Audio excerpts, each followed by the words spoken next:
우리는 요셉이 꾼 꿈에 대한 그 이야기를 잘 압니다. 창세기 37장 5절 말씀을 보면 요셉이 꿈을 꾸고 자기 형들에게 말하매 그들이 그를 더욱 미워하였더라, 이렇게 말씀을 하죠. 요셉이 꿈을 꾸고 꿈 이야기를 형들에게 했는데 그 꿈으로 인해서 형들이 더 미워했다. 그 요셉이 꾼 꿈 중에 하나가 창세기 37장 7절에 나옵니다. 우리가 잘 아는 내용이죠.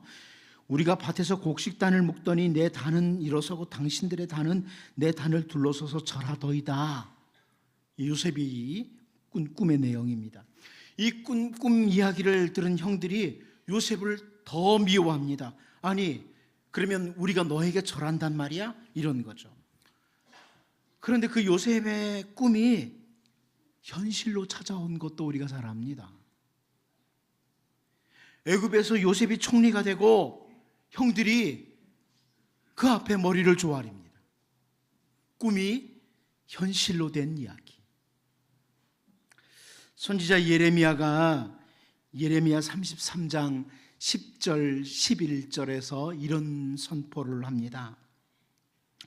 여호와께서 이와 같이 말씀하시니라.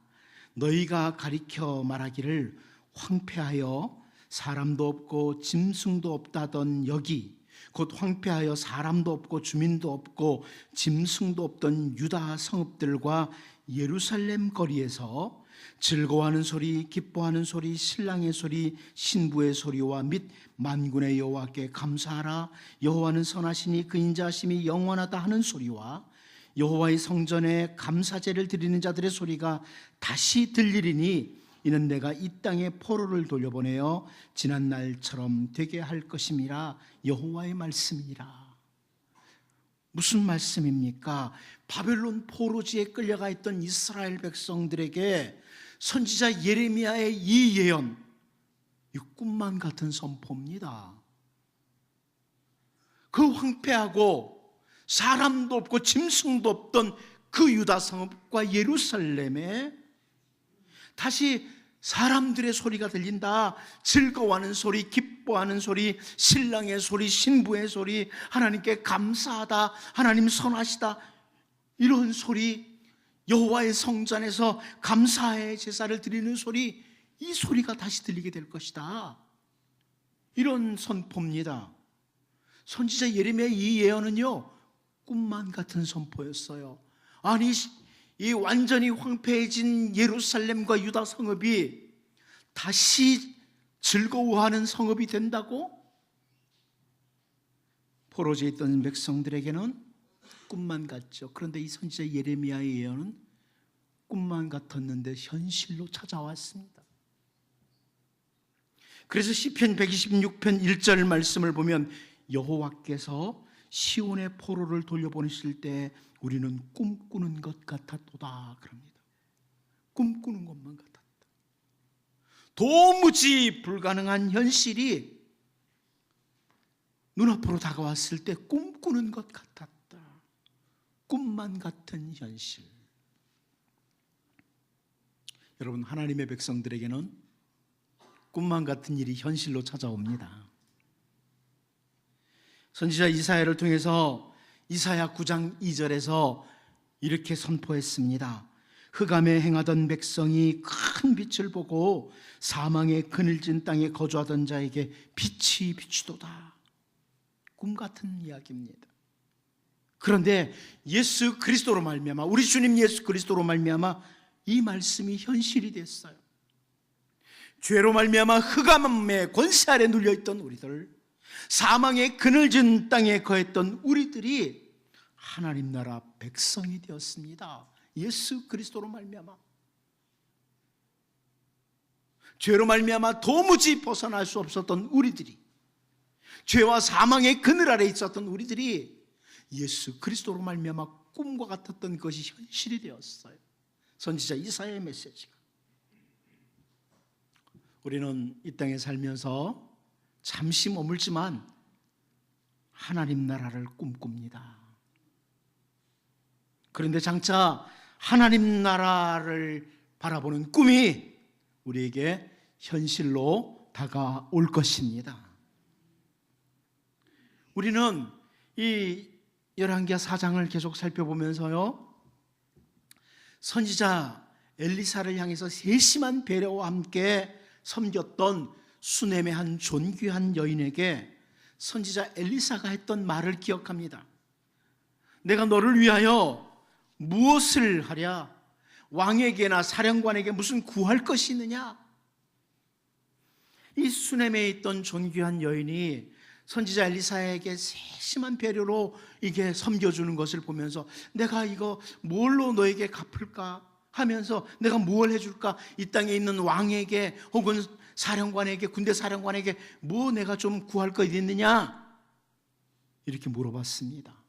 그런데 이 수넴의 존귀한 여인은 저는 백성들 가운데 평안하게 잘 지내고 있습니다. 왕에게나 혹은 군대 사령관에게 구할 것 없습니다. 저는 평안히 잘 지내고 있습니다. 땅의 궁정, 땅에서 권세를 잡은 사람들을 통해서 특별히 해줄 것이 없다, 이런 대답이었습니다. 그런데 여러분, 땅의 궁정의 권세를 잡은 자들이 이 수넴의 존귀한 여인을 위해서 해줄 수 있는 것이 없었지만 하늘 궁정에서 하나님께서 행하시는 일이 나옵니다. 하늘 궁정에서 행하시는 일. 여러분, 하늘 궁전, 세상을 다스리시는 그 하나님, 온 세상을 다스리시는 그 하나님께서 하늘 궁정에서 일을 행하실 때 우리에게는 꿈과 같은 것이 현실로 찾아옵니다. 꿈만 같은 현실. 오늘 본문을 살피면서 여러분, 우리는 이미 하나님께서 일을 행하심으로 꿈만 같은 현실을 경험한 사람들이에요. 그런데 동시에 우리는 장차 이 땅에 살 때뿐만 아니라 계속해서 꿈만 같은 현실을 경험하면서 살아갈 사람들인데, 오늘 본문을 살피면서 그 하나님과 늘 동행하며 감사하며 신실하게 살아가는 우리들로서의 다짐이 있기를 원합니다. 첫 번째로 우리는 오늘 본문에서 무슨 즐거움이 있을까, 이런 부분을 보게 됩니다. 무슨 즐거움이 있을까? 우리 본문 14절 같이 한번 읽어보도록 하겠습니다. 14절을 같이 봅니다. 시작. 엘리사가 이르되 그러면 그를 위하여 무엇을 하여야 할까 하니 게하시가 대답하되 참으로 이 여인은 아들이 없고 그 남편은 늙었나이다 하니. 땅의 궁정에 있는 왕이나 혹은 군대 사령관에게 아무것도 구할 것이 없다는 것, 이것을 확인했던 선지자 엘리사가 그의 종이었던 게하시와 대화를 나누는 내용이에요. 이 게하시가 설명하는 내용을, 이 게하시가 설명하는 수넴 여인의 그 형편을 우리가 보면서 성경을, 창세기를 읽어봤던 사람들은 분명히 떠오르는 게 있죠. 창세기 보면 믿음의 조상 아브라함이 나오는데요, 그 아브라함의 가정과 오늘 본문의 수넴의 존귀한 여인의 가정과 비슷한 상황인 거예요. 비슷한 상황이에요. 아주 쉽게 확인이 됩니다. 창세기 18장 11절 12절을 보면요, 아브라함과 사라는 나이가 많아 늙었고 사라에게는 여성의 생리가 끊어졌는지라 사라가 속으로 웃고 이르되 내가 노쇠하였고 내 주인도 늙었으니 내게 무슨 즐거움이 있으리요? 사랑하는 말입니다. 우리 다 늙었는데, 자식도 없고 나이는 많고 늙은 형편인데, 그 형편에 대해서 뭐라고 그래요? 사라가 내게 무슨 즐거움이 있으리요? 내게 무슨 즐거움이 있으리요? 한마디로 불가능한 현실이라는 거예요. 불가능한 현실. 바벨론에 의해서 나라가 멸망하고 포로지로 끌려갔던 이스라엘 백성들이요, 그 포로지의 땅에서 그들이 무슨 생각을 할까요? 저 바벨론만 망하면 우리 예루살렘으로 돌아갈 수 있을 텐데, 바벨론만 멸망하면 우리는 고국으로 돌아갈 수 있을 텐데, 그러면서 하나님 앞에 하나님 바벨론 좀 망하게 해주세요, 그랬을 수 있습니다. 그런데요, 바벨론이 멸망합니다. 그런데 바벨론보다 더 막강한 페르시아 제국이 등장을 해요. 그리고 페르시아 제국의 통제를 받으면서 살아가던 포로지에 있던 이스라엘 백성들, 바벨론만 망하면 될 줄 알았는데 페르시아 더 막강한 나라가 우리를 지배하고 있다. 그래서 고국으로 돌아간다는 것, 예루살렘으로 다시 돌아간다는 것은 불가능한 현실로만 보였습니다. 한마디로 우리에게 무슨 즐거움이 있을까? 우리에게 무슨 즐거움이 있을까? 이런 형편이죠. 여러분, 2017년이 시작되고 약 20일이 지나갔습니다. 그런데 혹시 여러분 2017년 되면 뭔가 소망이 생기지 않을까? 이랬다가 여러분 자신이나 가정 혹은 삶의 영역에서 이건 역시 불가능한 거야. 그래서 이제는 그 부분에 있어서는 기도조차 내려놓아야 되나 보다. 하나님은 이 부분을 일하시지 않을 모양이야. 하나님은 이 부분에서는 나를 도와주시지 않을 모양이야. 이렇게 낙심하도록 만드는 불가능한 현실, 이건 불가능해 내려놓도록 만드는 그런 일들은 없습니까? 오늘 본문을 통해서 우리가 분명히 볼 수 있는 게 있습니다. 땅의 궁정이 아니라 하늘 궁정에서 하나님께서 나를 위해서, 하나님께서 우리를 위해서 일을 시작하시면 그 꿈만 같은 것들이 현실로 다가옵니다. 오늘 본문에서 우리에게 가르쳐 주는 거예요. 왜 열왕기 기자가 이것을 기록해가지고 우리에게 지금 보게 하느냐? 우리에게 무슨 즐거움이 있을까? 이 형편에서 큰 기쁨, 큰 즐거움을 갖도록 하신다는 거예요. 하나님께서 일하시면, 하늘 궁정에서 일하시면. 우리가 시편 126편 1절을 이미 읽었죠. 여호와께서 시온의 포로를 돌려보내실 때 우리는 꿈꾸는 것 같았도다. 그런데요, 다음 절들이죠. 시편 126편 2절 3절을 보면요, 그때 우리 입에는 웃음이 가득하고 우리 혀에는 찬양이 찼었도다. 그때 문나라 가운데서 말하기를 여호와께서 그들을 위하여 큰 일을 행하셨다 하였도다. 여호와께서 우리를 위하여 큰 일을 행하셨으니 우리는 기쁘도다. 여러분, 이 말씀은 오늘 우리에게 주시는 약속이기도 합니다.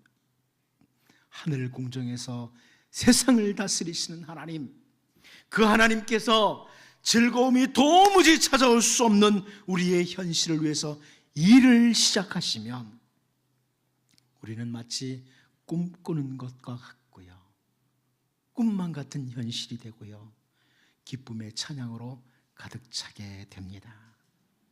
목사가 여러분 축복합니다. 꿈만 같은 그 일들이 하나님께서 하늘 궁정에서 여러분을 위해서 일하심으로 현실로 다가오는 것들을 경험하며 살기를 바랍니다. 그래서 여러분, 우리는 누가복음 18장에서 우리 주님이 주신 비유 있죠. 항상 기도하고 낙심하지 말아야 할 것, 이것을 비유로 가르쳐 주신 것처럼 여러분의 어떤 형편에서도 2017년대에도 하늘 궁정에서 일하시는 하나님, 그 하나님 기대하시고요, 하나님 기대하면서 기도하시고요, 기다리는 주님의 백성들로 살 수 있기를 바랍니다. 두 번째로 우리는 오늘 본문에서 기한이 이르면이라는 것을 보게 됩니다. 때에 무관한 문제입니다. 우리 본문 15절 16절 같이 읽어보도록 하겠습니다. 같이 봅니다. 시작. 이르되 다시 부르라 하여 부르매 여인이 문에 서니라. 엘리사가 이르되 한 해가 지나 이때쯤에 내가 아들을 안으리라 하니 여인이 이르되 아니로소이다. 내 주 하나님의 사람이여 당신의 계집종을 속이지 마옵소서 하니라. 선지자 엘리사를 통해서 한 해가 지나서 이때쯤에 내가 아들을 안으리라, 이런 말씀이 선포됐습니다. 이 말씀을 보면서 우리는 또다시 아브라함의 가정이 연상이 됩니다. 아브라함의 가정을 향해서도 이런 말씀을 하셨거든요. 창세기 18장 10절 말씀을 보면 그가 이르시되 내년 이맘때에 내가 반드시 내게로 돌아오리니 내 아내 사라에게 아들이 있으리라 하시니 사라가 그 뒤 장막문에서 들었더라. 여기 내년 이맘때, 기한이 이를 때, 같은 단어예요. 히브리어로 보면 창세기 18장 14절에 여호와께 능하지 못한 일이 있겠느냐, 기한이 이를 때에 내가 네게로 돌아오리니 사라에게 아들이 있으리라, 이렇게 말씀을 하시는데요, 이 표현들이 다 같은 단어예요. 오늘 본문과도 히브리어에서. 아무튼 아브라함의 가정에 하신 말씀과 오늘 본문의 수넴의 존귀한 여인의 가정에 하시는 말씀이 같은 표현이에요. 때가 되면, 기한이 이르면 오늘 우리에게 불가능한 것들이 현실로 찾아온다. 하나님의 일하심과 함께 꿈 같은 것들이 현실이 된다, 이런 말씀이죠. 다시 바벨론에 있던 이스라엘 백성들 생각해 볼까요? 바벨론에 이어서 페르시아 제국의 통제 아래 포로의 땅에 거하던 이스라엘 백성들이요, 고국으로 예루살렘으로 돌아가는 것 꿈만 같은 일이었습니다. 그런데 하나님께서 정하신 때가 있는 거예요. 아무리 강한 나라가 점점 더 강하게 속박을 해도 하나님이 정하신 때가 있는 겁니다. 기한이 있는 거예요. 예레미야 25장 11절을 보면 이 모든 땅이 폐허가 되어 놀랄 일이 될 것이며 이 민족들은 70년 동안 바벨론의 왕을 섬기리라. 선지자 예레미야를 통해서 하나님께서 때에 관해서 이미 선포하셨어요. 그리고 그 때에 관해서 다니엘은요, 다니엘서 9장 2절에서 곧 그 통치 원년에 나 다니엘이 책을 통해 여호와께서 말씀으로 선지자 예레미야에게 알려주신 그 연수를 깨달았나니 곧 예루살렘의 황폐함이 70년 만에 그치리라 하신 것이니라. 포로제에 있던 다니엘이 선지자 예레미야의 글을 읽으면서 깨달은 거예요. 아, 70년이로구나. 하나님이 70년이 되면 우리를 고국으로 돌아가게 하시는구나, 이걸 깨달은 거예요. 아무리 바벨론에 의해서 페르시아 대제국이 우리를 더 강하게 속박을 해도 때가 되면 우리는 고국으로 간다. 하나님이 정하신 때가 있다. 아무리 꿈만 같은 현실도 하나님께서 정하신 때가 되면 그게 현실이 된다. 그러므로 여러분, 지금 당장 암울한 것 같고 도무지 막막한 것 같아도요, 우리는 기도의 줄을 내려놓을 수가 없습니다. 때가 되면, 하나님이 정하신 때가 되면 꿈만 같은 일들이 우리 앞에 현실이 되도록 하나님께서 일을 하실 것입니다. 그런데 우리가 놓치지 말아야 될 것은 그 때에 관한 자세예요. 때에 대한 자세. 우린 그럼 때에 대해서 어떻게 되느냐? 사도행전 1장 6절 말씀을 보면 그들이 모였을 때 예수께 여쭈어 이르되 주께서 이스라엘 나라를 회복하심이 이때이니까 하니, 이렇게 말씀하죠. 이때입니까? 이스라엘을 회복하시는 것, 예수님께서 이 땅에 메시아로, 다윗의 후손 메시아로 오시면서 이스라엘을 회복시켜 주실 것이 이때입니까? 죽음의 권세를 이기시고 부활하신 이때입니까? 사람들은 이렇게 때에 대해서 관심이 참 많습니다. 때가 언제냐, 어느 때입니까? 여기에 관심이 많습니다. 그런데 주님은 우리가 잘 아는 말씀을 하시죠. 사도행전 1장 7절 8절에서 이르시되 때와 시기는 아버지께서 자기의 권한에 두셨으니 너희가 알 바 아니요 오직 성령이 너희에게 임하시면 너희가 권능을 받고 예루살렘과 온 유대와 사마리아와 땅끝까지 이르러 내 증인이 되리라 하시니라. 때와 시기, 여기 너무 관심 집중하지 말고, 여기 너무 관심 갖지 말고, 때에 관해서 관심 많은 우리들에게 때보다 다른 것에 관심 가져라. 때의 문제는 하나님이 알아서 가장 적절한 때에 일하신다. 그러니까 때에 대해서 너무 집착하지 말고 네가 무엇을 해야 될지에 관심 가져라. 여러분, 사람들이 너무 때에 관심을 많이 하니까 이단들이 그렇게 유혹을 하는 거예요. 때에 대해서 몇 년, 몇 월, 며칠 그때 세상 종말이 온다고 이단들이 그러는 거예요. 그 하나님은 때에 관해서 나에게 맡기라는 거예요. 너무 때에 관심 갖지 말고요. 예수님께서 하신 말씀이 뭐예요? 때에 너무 관심 갖지 말고 네가 할 일이 뭐냐, 우리가 해야 될 사명이 뭐냐, 오늘 내가 어떻게 살아야 되느냐, 여기에 더 관심 가지라는 겁니다. 우리 주 예수님께서는 하나님께서 정하신 그 때, 갈라디아서 4장 4절 말씀처럼 때가 참에 그 때에 이 땅에 오셨고, 하나님께서 정하신 그 때에 하나님의 계획대로 우리의 모든 죄를 대속하시기 위해서 십자가에서 죽으셨고, 다시 때가 되매 부활하셨고, 때가 되매 하늘에 오르셨습니다. 그리고 그 주님은 하나님께서 정하신 그때 다시 오실 것입니다. 그러므로 여러분, 우리 주님은 이때입니까? 이렇게 때에 대해서 묻는 사람들에게 때와 시기에 관심 너무 갖지 말고 네가 오늘 무엇을 해야 할지, 네가 어떻게 살아야 될지, 주어진 사명, 특별히 복음에 관심 가지고 살 것을 말씀하시는 겁니다.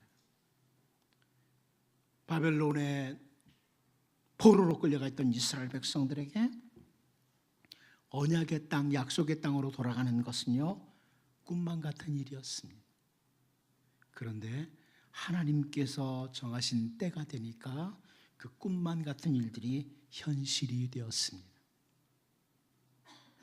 여러분, 조용히 하나님의 때를 기다리면 좋겠습니다. 그러면서 기도하는 겁니다. 어느 때인지는 모르지만 나를 너무너무 사랑하시는 하나님, 예수 그리스도로 말미암아 하나님의 자녀 삼으셨기에 나를 너무너무 사랑하시는 하나님이 가장 아름답게 만들어갈 것이라는 것을 기대하면서 우리는 특별히 오늘 하루하루 하나님의 백성으로 어떻게 살 것인가, 여기에 더 관심 가지고 주 앞에 성실한, 신실한 주의 백성들로 우리가 살 수 있기를 원합니다. 마지막 한 가지 더 보겠습니다. 우리의 신뢰보다 크신 하나님. 저는 이 부분에 특별히 여러분 깊은 관심 가지기 바랍니다. 우리의 신뢰보다 크신 하나님. 우리 16절 다시 한번 읽어보겠습니다. 16절 다시 한번 읽어봅니다. 시작. 엘리사가 이르되 한 해가 지나 이때쯤에 내가 아들을 안으리라 하니 여인이 이르되 아니로소이다. 내 주 하나님의 사람이여 당신의 계집종을 속이지 마옵소서 하니라. 여러분, 내년 이맘때쯤 되면 아들이 있을 것이라는 선지자 엘리사의 말에 대해서 이 수넴의 귀한 여인이 내 주 하나님의 사람이여 당신의 계집종을 속이지 마옵소서, 이렇게 대답을 해요. 이런 반응을 해요. 우리 생각에는 어때요? 이 사람 큰 사람이잖아요. 존귀한 사람이에요. 분별력도 있던 사람이에요. 그 정도 되면 선지자 엘리사가 내년 이맘때쯤이면 아이가 있을 거야, 그러면 아멘, 믿습니다, 이렇게 반응해야 되지 않습니까? 그렇지 않나요? 그런 거 기대하잖아요. 그래도 선지자가 말하는데 예, 될 줄로 믿습니다, 이렇게 돼야 된다고 생각을 하거든요. 큰 사람인데. 그런데 그렇게 반응을 안 해요. 못해요. 현실이 그게 아닌 거예요. 무슨 그런 저를 속이십니까? 우선 당장 기분 좋게 해주시려고 그러십니까? 이렇게 반응을 하는 거죠. 그런데 우리가 잘 알다시피 아브라함도, 믿음의 조상이라고는 아브라함도, 그리고 또 그 아내였던 사라도 오늘 본문의 수넴의 그 여인과 비슷한 반응을 합니다. 하나님께서 아브라함에게 창세기 17장 16절에서요 내가 그에게 복을 주어 그가 네게 아들을 낳아주게 하며 내가 그에게 복을 주어 그를 여러 민족의 어머니가 되게 하리니 민족의 여러 왕이 그에게서 나리라, 이렇게 말씀하셨습니다. 아브라함에게 사라를 통해서 아들을 낳을 거고 사라는 여러 민족의 어머니가 될 거야, 하나님이 이렇게 말씀하셨어요. 그런데 아브라함의 반응이 어땠습니까? 여러분 잘 알죠? 아브라함이 바로 다음 절 창세기 17장 17절 18절에서 이래요. 아브라함이 엎드려 웃으며 마음속으로 이르되 100세 된 사람이 어찌 자식을 낳을까? 사라는 90세니 어찌 출산하려 하고 아브라함이 이에 하나님께 아뢰되 이스마엘이나 하나님 앞에 살기를 원하나이다. 이 아브라함 반응입니다. 좋은 반응 아니죠? 네. 여기 아브라함이 엎드려 웃으며 그런데 이 웃는다는 단어는요, 좋아서 즐거워서 행복해서 웃는다는 단어가 아니에요. 이 웃는다는 단어는 성경의 어떤 곳에서는 뭐라고 번역했냐면 비웃는다, 조롱한다 이렇게 번역이 됐어요. 이런 의미의 단어예요. 짜크라는 단어인데 비웃는다, 조롱한다 이런 의미예요. 100세 된 내가 아내가 90살인데 아들 낳는 거 불가능한데 아브라함이 웃는 그렇게 웃음이에요. 하나님께 대한 아브라함의 반응, 믿음의 조상 아브라함의 반응이에요. 사라의 반응도 마찬가지입니다. 창세기 18장 10절을 보면 하나님께서 그가 이르시되 내년 이맘때 내가 반드시 네게로 돌아오리니 네 아내 사라에게 아들이 있으리라 하시니 사라가 그 뒤 장막문에서 들었더라. 그러면 사라가 들었어요. 그랬더니 아브라함의 사라가 역시 창세기 18장 12절을 보면 사라가 속으로 웃고 이르되 내가 노쇠하였고 내 주인도 늙었으니 내게 무슨 즐거움이 있으리요. 똑같이 비웃고 있는 거예요. 부부가 모두 현실을 생각하고 하나님의 말씀에 대해서 전혀 믿음 없는 반응을 보입니다. 여러분, 하나님의 자녀된 우리들이요, 하나님을 향해서 믿음으로 반응하는 것, 하나님의 모든 말씀에 대해서 신뢰로 반응하는 것은 정말 중요한 일입니다. 맞죠? 여러분 말씀하시면 아멘, 믿음으로 받아들이는 게 중요한 일이죠. 그런데 제가 오늘 본문을 통해서 정말 강조하고 싶은 건 뭐냐면 하나님, 우리 하나님은 우리의 신뢰, 우리의 믿음보다 더 크게 일하시는 하나님. 이런 하나님. 여기에 집중하고 싶은 거예요. 우리가 믿음 가지고 살아야 돼요. 믿음이 있어야죠. 더 큰 믿음 가져야 돼요. 그런데 우리 하나님을 바라보면 하나님은 우리의 믿음보다 크게 일하시는 하나님이라는 거예요. 내가 믿어드리지도 못하는데도 우리를 위해서 일하시는 하나님. 다시 말씀드리면 우리가 믿는 믿음만큼만, 우리가 믿는 만큼만 하나님께서 일하시는 것이 아니고 우리가 믿는 것보다 훨씬 크게 일하시는 하나님, 그 하나님이 우리 하나님이십니다. 아무리 수넴의 여인이 당신의 계집종을 속이지 마옵소라고 이렇게 반응을 해도, 아브라함과 사라가 웃으면서 불가능한 일이라고 반응을 해도 그들의 믿음의 수준대로만 일하시는 것이 아니라 하나님께서는 더 큰 일을 행하시는 거예요. 본문에서 볼 수 있는 겁니다. 믿음 중요합니다. 종교개혁자들도 믿음을 외쳤어요. 솔라 피데, 믿음, 오직 믿음으로. 그런데 믿음을 너무 강조하다 보면 하나님 놓치거든요. 믿음을 지나치게 강조하다 보면 하나님께서 행하시는 일에 대해서 하나님은 꼭 우리가 믿음만큼만 일하신다, 이런 엉뚱한 말을 해요. 가끔 듣거든요. 가끔 우리는 그런 말을 들어요. 하나님은 우리가 믿는 만큼만 일하신다고, 이런 말도 안 되는 소리를 해요. 하나님은 우리가 기도한 만큼만 일하신다고, 이런 주장을 하는 어리석음도 있습니다. 정말 하나님이 그러신가요?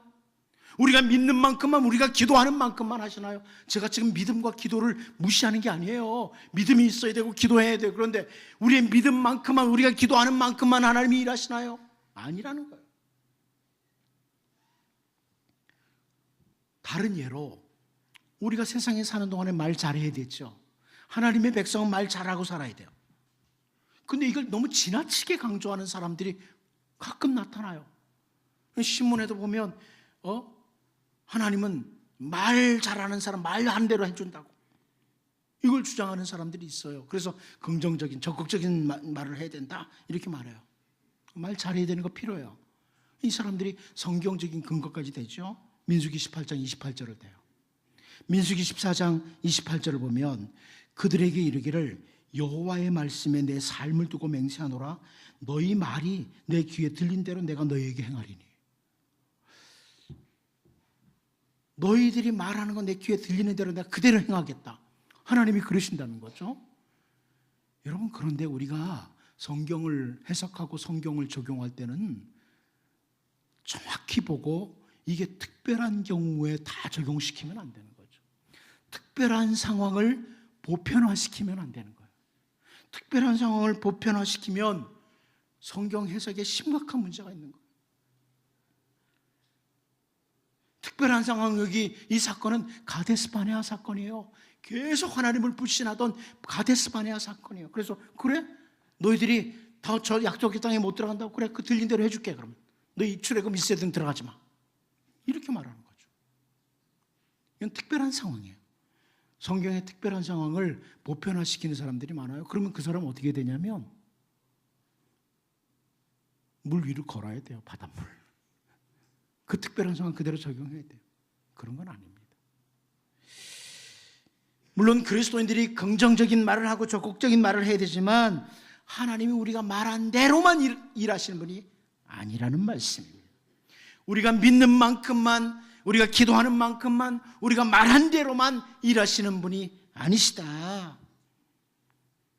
막강한 군사력을 가지고 있는 페르시아로부터 벗어나서 고국 예루살렘으로 돌아가는 일에 대해서 사람들은 불가능하다고 판단을 하고 페르시아 땅에서 이제 편하게만 살게 해달라는 이 정도의 소원밖에는 남지 않은 그런 사람들도 많았을 거예요. 하지만 하나님은 인간의 생각, 인간의 신뢰, 인간의 믿음보다 더 큰 일을 행하시는 하나님이십니다. 여러분, 그래서 하나님 기대하셔도 돼요. 하나님 기대하셔도 돼요. 내가 생각하는 생각은 한계가 있어요. 그런데 하나님은 우리의 생각과 우리의 신뢰와 우리의 기도와 우리의 말하는 것을 뛰어넘어서 더 크게 일하시는 크신 하나님이십니다. 다시 시편 126편 1절을 보면요, 여호와께서 시온의 포로를 돌려보내실 때 우리는 꿈꾸는 것 같았도다. 오늘 여러분의 현실이 어떤지는 잘 모르겠습니다. 그런데요, 아무리 불가능한 현실도 하나님이 하늘 궁정에서 일을 시작하시면 곧바로 현실로 다가옵니다. 이제 우리의 생각과 우리의 신뢰보다 크게 일하시는 하나님, 큰 일을 수행하시는 하나님 기억하고 어떤 상황에서도 하나님 기대하시고 기도하시고 조용히 하나님을 기다림으로 하나님의 일하심을 여러분의 모든 삶에서 경험하는 이런 은혜가 있기를 바랍니다. 기도하겠습니다. 하나님 아버지, 땅의 궁정에서 권세를 잡은 들이 할 수 있는 일 한계가 있지만 하늘 궁정에서 세상을 다스리시는 하나님, 그 하나님 바라보며